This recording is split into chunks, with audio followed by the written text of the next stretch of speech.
بسم اللہ الرحمن الرحیم۔ السلام علیکم۔ 6 کلاس پچھلی نشست میں ہم نے باب ہفتہ میں اسلامی تعلیمات اور عصر حاضر کے تقاضے میں انسانی زندگی میں ماحول کی اہمیت مکمل پڑھا تھا۔ آج ہم جانوروں کی اہمیت اور ان کے حقوق کے بارے میں پڑھتے ہیں۔ سبق شروع کرنے سے پہلے جن بچوں نے مجھے سبسکرائب کیا جلدی سبسکرائب کریں، لائک کریں، شیئر کریں اور کمنٹ کریں میرا پورا لیسن دیکھنے کے بعد۔ اچھا، سبق شروع کرتے ہیں کہ جانوروں کی اہمیت اور ان کے حقوق۔ سبق کی پڑھائی کرتے ہیں کہ اللہ تعالیٰ نے جانوروں کو ہمارے فائدے کے لیے پیدا فرمایا ہے۔ ہر جاندار کی پیدائش میں کوئی نہ کوئی حکمت ضرور ہے، یعنی اللہ تعالیٰ کی کوئی نہ کوئی دانائی ضرور ہے، یعنی اس کی کوئی نہ کوئی اس میں عقل مندی ضرور ہے، خواہ ہمیں معلوم ہو یا نہ ہو۔ اللہ تعالیٰ کی جانور جو ہیں وہ اللہ تعالیٰ کی مخلوق ہیں۔ ان سے فائدہ اٹھانا تو درست ہے، لیکن انہیں تکلیف پہنچانا، مارنا یا پریشان کرنا گناہ کی بات ہے۔ اگر ہم ان سے فائدہ اٹھائیں گے تو وہ صحیح ہے، لیکن اگر جب ہم بچوں ان کو مارتے ہیں، پیٹتے ہیں تو یہ پھر گناہ کی بات ہے۔ نبی کریم خاتم النبیین صلی اللہ علیہ وسلم نے ہمیں جانوروں کے ساتھ اچھا سلوک اختیار کرنے کا حکم دیا ہے۔ قرآن مجید میں بہت سے جانوروں کا تذکرہ ہوا ہے۔ کئی ایک صورتیں جانوروں کے نام سے موسوم ہیں، جیسے البقرہ گائے اور انعام چوپائے اور النحل شہد کی مکھی، النمل چیونٹی اور سورہ عنکبوت مکڑی اور الفیل ہاتھی وغیرہ۔ قرآن مجید میں اللہ تعالیٰ نے جانوروں کے فوائد، خصائص اور ان کے منافع کو یوں بیان فرمایا ہے کہ اور اسی نے چوپائے پیدا فرمائے، ان سے تمہارے لیے گرم لباس ہے اور بہت سے فائدے ہیں، اور ان میں سے بعض کے گوشت تم کھاتے بھی ہو، اور تمہارے لیے ان میں ایک رونق بھی ہے، جب تم شام کو چرا کر لاتے ہو اور جب صبح چرانے کے لیے جاتے ہو، اور وہ تمہارے بوجھ اٹھا کر ایسے شہروں تک لے جاتے ہیں جہاں تم سخت جسمانی مشقت کے بغیر پہنچ نہیں سکتے۔ یقیناً آپ کا رب بہت شفقت فرمانے والا، نہایت رحم فرمانے والا ہے۔ یعنی اس میں اللہ تعالیٰ نے فرمایا ہے قرآن مجید میں کہ پہلے وقتوں میں بچوں یہ پہیہ جب ایجاد نہیں ہوا تھا تو تب گاڑیاں وغیرہ نہیں تھی، تو لوگ جانوروں پر دور دراز کے سفر کیا کرتے تھے، اور اس لیے اللہ تعالیٰ نے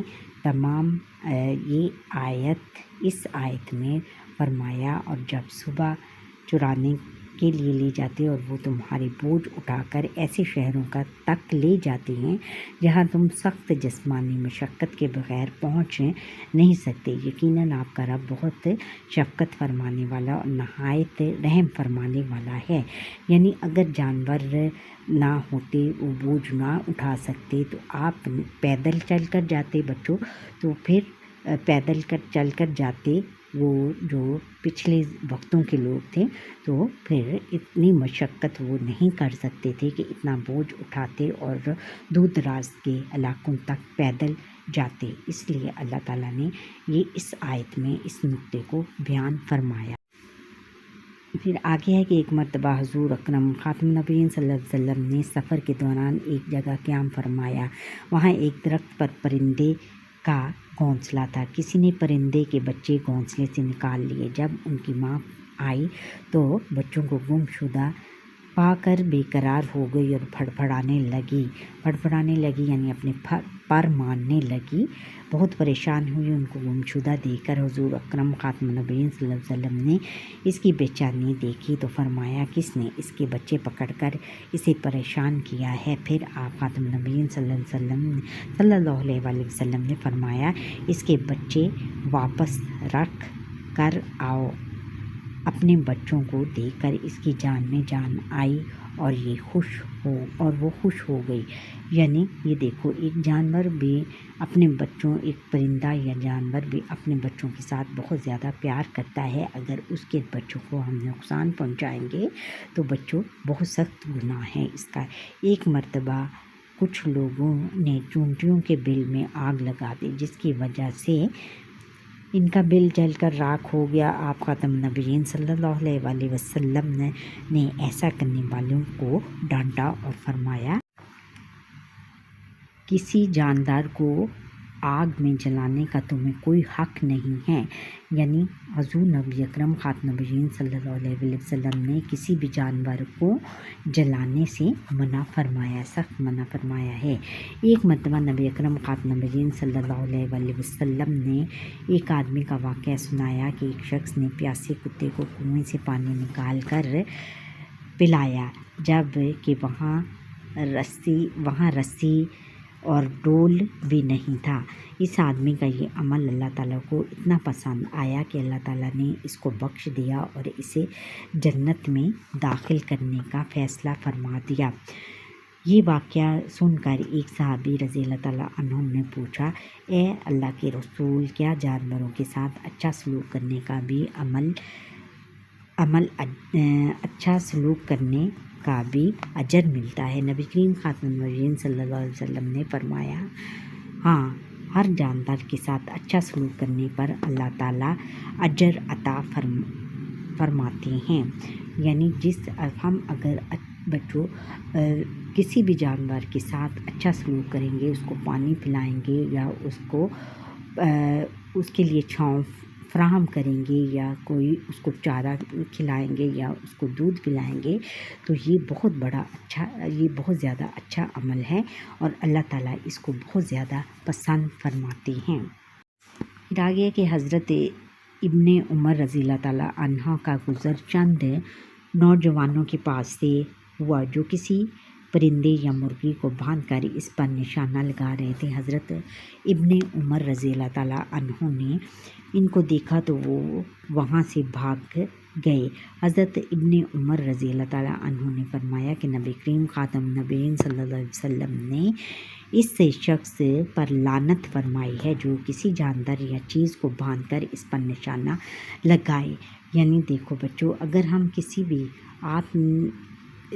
شرارت میں بھی کسی بھی پرندے یا جانور کو باندھ کر اس پر نشانہ نہیں لگانا، یہ بہت بری حرکت ہے اور اس سے حضور نبی اکرم خاتم النبیین صلی اللہ علیہ وسلم نے اور اللہ تعالیٰ نے منع فرمایا ہے۔ سیرت طیبہ کا مطالعہ کرنے سے معلوم ہوتا ہے کہ آپ خاتم النبیین صلی اللہ علیہ وسلم نے قدم بہ قدم، یعنی ہر قدم پر جانوروں کے ساتھ رحم و کرم کا حکم فرمایا ہے۔ نہ صرف گھریلو اور پالتو جانور بلکہ جنگلی جانوروں کے ساتھ بھی حسن سلوک کی تاکید کی ہے۔ نقصان دہ اور ضرر رساں جانوروں کو بھی کم سے کم تکلیف میں مارنے کا حکم دیا ہے۔ جن جانوروں کو ذبح کیا جا رہا ہو ان کے ساتھ بھی بے حد رحمانہ سلوک سے منع کیا ہے۔ یعنی ہم اگر جس جانور کو ذبح کرتے ہیں تو اس پر بے رحمی کے ساتھ پیش نہیں آنا چاہیے، اس کو نہایت اچھے بہت حسن سلوک کے ساتھ اس کو پالنا چاہیے، پھر اس کی قربانی دینی چاہیے۔ جانوروں پر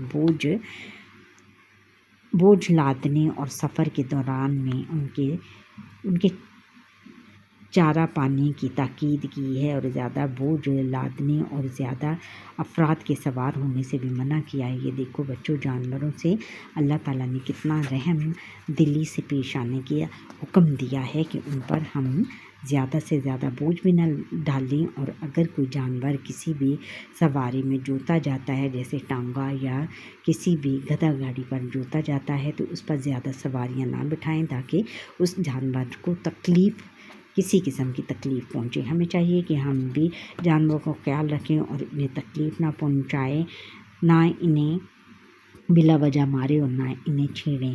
اگر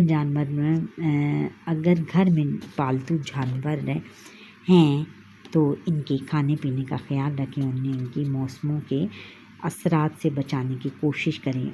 موسم کے اثرات یعنی اگر گرمی ہے تو گرمی سے بچنے کے لیے سائے میں رکھیں، اور اگر سردی ہے تو ان کو دھوپ پر فراہم کی جائے۔ عید الاضحیٰ کے موقع پر جو جانور گھر میں آتے ہیں ان کا خیال رکھنا اور زیادہ فضیلت کی بات ہے، اور زیادہ فضیلت یعنی اور زیادہ ثواب کا کام ہے۔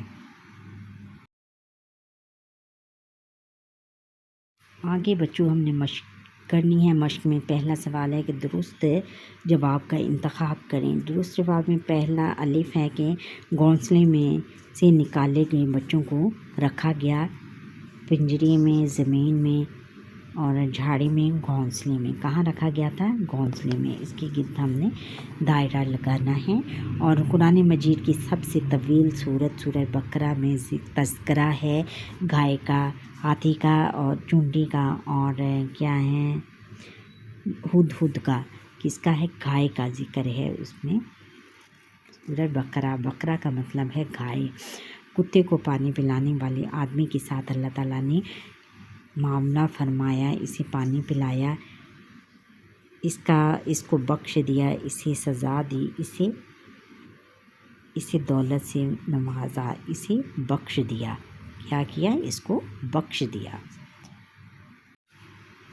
اب اگلا آگے ہے کہ اللہ تعالیٰ اچھا سلوک کرنے والے پر اجر عطا فرماتے ہیں۔ ہر جاندار کے ساتھ، انسان کے ساتھ، جانوروں کے ساتھ، مسلمانوں کے ساتھ، جانوروں کے ساتھ۔ نبی کریم خاتم النبیین صلی اللہ علیہ وسلم نے حسن سلوک کی تعلیم فرمائی۔ پالتو جانور کے ساتھ، جنگلی جانوروں کے ساتھ، حلال جانوروں کے ساتھ اور ہر طرح کے جانوروں کے ساتھ، حسن سلوک یعنی اچھا سلوک کرنے کی تاکید فرمائیں۔ اچھا بچوں، یہاں پر ہی ہمارے آج کے لیسن کا وقت ختم ہوا۔ آپ مجھے لائک کریں، شیئر کریں، سبسکرائب کریں اور بیل آئیکن پر کلک کریں اور کمنٹ ضرور کریں میرا پورا لیسن دیکھنے کے بعد۔ اللہ